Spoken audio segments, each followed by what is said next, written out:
Ndërmarrjet në varësi të Bashkisë së Vlorës ka një vëmendje të dedikuar për mirëmbajtjen e Bregdetit edhe përgjatë periudhës mbas përfundimit të sezonit turistik.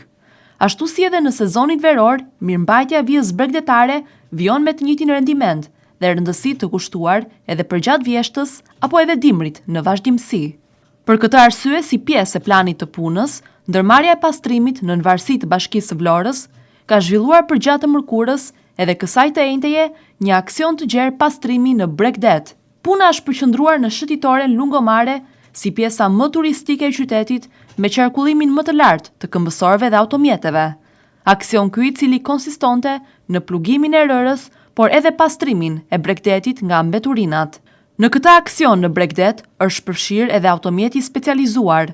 Ky automjet ka bërë të mundur plugimin e rërës në zonën e lungomares, por gjithashtu edhe largimin e një sër mbeturina të hedhura përgjatë Bregdetit të lungomares. Mbeturina këto, kryesisht me materiale plastike, të hedhura përgjatë shëtitores së Vlorës, ku sigurisht nuk munguan as ato me materiale robe e deri tek pjesë të ndryshme të rendive nga bizneset.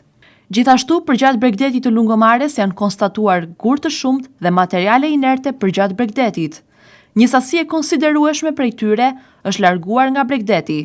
Aksioni pastrimit ky, i cili është përqendruar dhe për largimin e leshterikëve, të cilët kishin dalë në Bregdet, sipas informacioneve ky aksion do të përfundojë në shëtitore lungomare brenda kësaj jave, por gjithashtu nuk do të mbyllet me kaq, pasi ky aksion do të vijojë edhe në zonën e plazhit të vjetër. Në Bregdetin tjetër të Vlorës do të nis pastrimi vijës bregdetare nga mbeturinat e shumta, leshterikët, por edhe gurët të cilët ishin nxjerrë në Bregdet.